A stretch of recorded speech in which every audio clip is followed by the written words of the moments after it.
Live cities की net bulletin दिन भर बिहार में आपका स्वागत है। मैं पूजा प्रिया। सबसे पहले आज की सुर्खियों पर एक नजर। अग्निपथ पर तीसरे दिन भी बिहार में बवाल, उपद्रवियों ने मचाया तांडव। डिप्टी सीएम रेणु देवी और संजय जायसवाल के घर पर हमला, बाल बाल बचे विनय विहारी। कई जिलों में बीजेपी कार्यालय में तोड़फोड़, उपद्रवियों ने बनाया निशाना। अग्निपथ योजना पर बीजेपी जदयू में ठन गई, बयानबाजी तेज। कल बिहार बंद का राजद समेत महागठबंधन का समर्थन, सड़क पर उतरेंगे। बिहार के 12 जिलों में इंटरनेट सेवा पर लगाम, मैसेज, फोटो, वीडियो भी रहेंगे बंद। रेलवे ने जारी किया हेल्पलाइन नंबर, यात्रियों को मिलेगी जानकारी।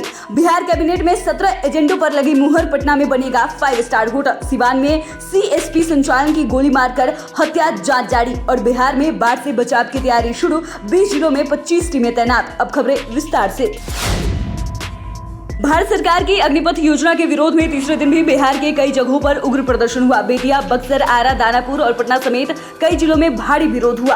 कई ट्रेनों को भी रद्द कर दिया गया तो कई जगहों पर ट्रेनों में आग लगा दी गई। इसके चलते यात्रियों को काफी परेशानियों का सामना करना पड़ रहा है। 12 ट्रेनों को उपद्रवियों ने फूंक दिया है। बख्तियारपुर ट्रेन में भी आग लगाई गई। केवल गया पैसेंजर में छात्रों ने लगाई आग और चले गए। Vikramshila express, Lohia express, Muzaffarpur, Bhagalpur intercity व बिहार संपूर्ण क्रांति पूरी तरह से धू कर जल गई।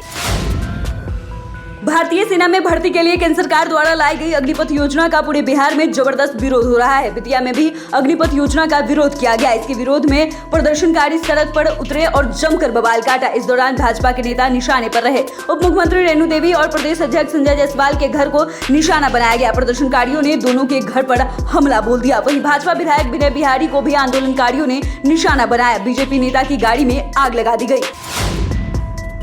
बिहार में केंद्र सरकार की अग्निपथ योजना के विरोध में सेना भर्ती के अभ्यर्थियों का विरोध शुक्रवार को भी जारी रहा। प्रदर्शनकारी भाजपा नेता एवं कार्यालय को भी अपना निशाना बना रहे हैं। मधेपुरा में प्रदर्शनकारियों ने भाजपा के दफ्तर में तोड़फोड़ के साथ ही बीजेपी कार्यालय के परिसर में आगजनी भी की। इससे पहले प्रदर्शनकारियों ने नवादा में भाजपा दफ्तर को आग के हवाले कर दिया। साथ ही सासाराम बीजेपी कार्यालय में भी उपद्रवियों ने जमकर तोड़फोड़ किया। बता दें कि अग्निपथ योजना के विरोध में बिहार के अलग अलग इलाकों में माहौल तनावपूर्ण बना हुआ है। राज्य में 3 दिनों से जारी विरोध पर अब बीजेपी अकेले पड़ती दिख रही है। विपक्ष के साथ साथ सहयोगी जदयू और हमने भी इस पर पुनर्विचार करने की अपील की है। वही विधायकों और दफ्तर पर हुए हमले से भाजपा राज्य सरकार पर भड़क गई है। उसने सरकार पर ठीक से काम नहीं करने का आरोप लगाया है। बीजेपी प्रदेश अध्यक्ष डॉक्टर संजय जायसवाल ने कहा कि मेरे घर को उड़ाने की साजिश थी और ये सारी बातें स्थानीय प्रशासन की नजर में थी। जिस तरह की कार्यवाही होनी चाहिए थी उस तरह की कार्यवाही नहीं हुई है। वहीं जदयू के राष्ट्रीय अध्यक्ष ललन सिंह ने कहा कि केंद्र सरकार की अग्निपथ योजना की घोषणा के साथ ही बिहार सहित अन्य राज्यों के छात्रों और नौजवानों में असंतोष का भाव उड़ा है। केंद्र सरकार को अविलंब इस पर पुनर्विचार करना चाहिए। अग्निपथ योजना के विरोध में वामपंथी पार्टियों ने कल यानी कि 18 जून को बंद बुलाया है। इस बंद का आरजेडी ने भी समर्थन किया है। वहीं आयसा, इनौसा, रोजगार संघर्ष संयुक्त मोर्चा और सेना भर्ती जवान मोर्चा ने बंद को सफल बनाने की अपील की है। जगदानंद सिंह ने कहा कि छात्र आंदोलन को हम महागठबंधन के सभी नेता समर्थन करते हैं और मोदी सरकार से मांग करते हैं कि सरकार ने जो फैसला लिया है उसे तत्काल वापस लिया जाए, क्योंकि अग्निपथ ही योजना से देश के युवाओं को फायदा नहीं होने वाला है। जगदानंद सिंह ने यह भी कहा कि जब डिफेंस मानती है कि सेना के जवान लगभग 4 सालों में तैयार होते हैं, ऐसे में ये सरकार मात्र 6 महीने में ही देश की सेवा के लिए सैनिकों को कैसे तैयार कर सकते हैं। अग्निपथ योजना को लेकर बिहार में बढ़ते प्रदर्शन को देखते हुए सरकार ने कैमूर, भोजपुर, औरंगाबाद, रोहतास, बक्सर, नवादा, पश्चिम चंपारण, समस्तीपुर, लखीसराय, बेगूसराय, वैशाली और सारण में इंटरनेट सेवा को पूरी तरीके से बंद कर दिया है। अगले 2 दिनों के लिए बंद करने का आदेश दिया गया है। साथ ही सरकार ने 12 जिलों में इंटरनेट पर लगाम कस दी है। फेसबुक, व्हाट्सएप, ट्विटर समेत 22 ऐप पर 3 दिन मैसेज, फोटोज, वीडियोज बैन रहेंगे। बता दें कि बिहार के कई जिलों में उग्र प्रदर्शन तीसरे दिन भी जारी रहा। लखीसराय समेत अन्य जगहों पर ट्रेनों को आग के हवाले कर दिया गया। वहीं विरोध ने कई जगहों पर हिंसक रूप ले लिया। इस दौरान रेलवे की संपत्ति ही नहीं बल्कि राजनेता भी आंदोलनकारियों के निशाने पर रहे। सेना में भर्ती की नई योजना। अग्निवीर के विरोध में बिहार में तीसरे दिन भी विरोध प्रदर्शन जारी रहा। इसको लेकर सबसे अधिक रेलवे पर ही उग्र छात्रों का हमला रहा। उग्र छात्रों ने कई ट्रेनों को आके हवाले कर दिया तो कहीं ट्रैक को जाम कर दिया गया। कई ट्रेनें रद्द हो गई। यात्री विभिन्न स्टेशनों पर फंसे हुए हैं। ऐसे में रेलवे की ओर से हेल्पलाइन नंबर भी जारी किया गया है, जिसके माध्यम से सूचना पा सकते हैं। बता दें कि उपद्रवियों ने कई ट्रेनों में आग लगा दी। हंगामे को देखते हुए रेलवे ने कई ट्रेनों को रद्द कर दिया है तो कईयों के रूट बदल दिए गए हैं।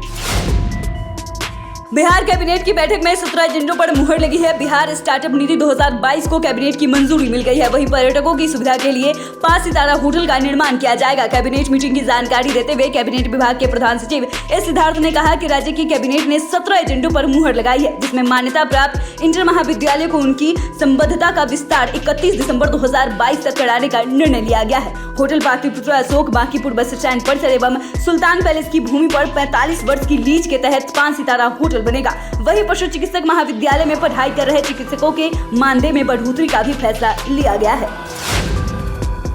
सिवान के बसंतपुर थाना क्षेत्र के बसंतपुर के पोस्ट ऑफिस के समीप लूट की घटना में असफल होने पर नकाबपोश बदमाशों ने एसबीआई के एक सीएसपी संचालक को गोली मारकर हत्या कर दी। घटना में मृतक की पहचान बसंतपुर निवासी बैजनाथ प्रसाद के 30 वर्षीय पुत्र अरविंद कुमार के रूप में हुई है। घटना के संबंध में मिली जानकारी के अनुसार बताया जा रहा है कि बसंतपुर थाना क्षेत्र के बसंतपुर बाजार के पोस्ट ऑफिस के समीप अरविंद कुमार का एसबीआई का ग्राहक सेवा केंद्र है। घटना के बाद बसंतपुर थाने के पुलिस मौके पर पहुंच मामले की जाँच शुरू कर दी। राज्य में मानसून के प्रवेश करते ही पहले फेज से प्रभावित बाढ़ से प्रभावित 20 जिलों में आपदा प्रबंधन विभाग के दिशा निर्देश पर एनडीआरएफ की 7 और एसडीआरएफ की 18 टीमों को तैनात कर दिया है। दोनों टीमों को मिलाकर कुल 875 से अधिक ट्रेन जवानों को बाढ़ के दौरान लोगों तक राहत पहुंचाने की जिम्मेदारी दी गई है। जवानों को कोरोना गाइडलाइन के तहत काम करना है। इस कारण से इन्हें पीपीई किट, मास्क व सैनिटाइजर सहित राहत कार्यों में जरूरत की सभी सामग्रियां भी दी गई है, ताकि बाढ़ के दौरान हर व्यक्ति तक इनकी पहुँच हो सके। तो फिलहाल के लिए नाइट बुलेटिन में बस इतना ही।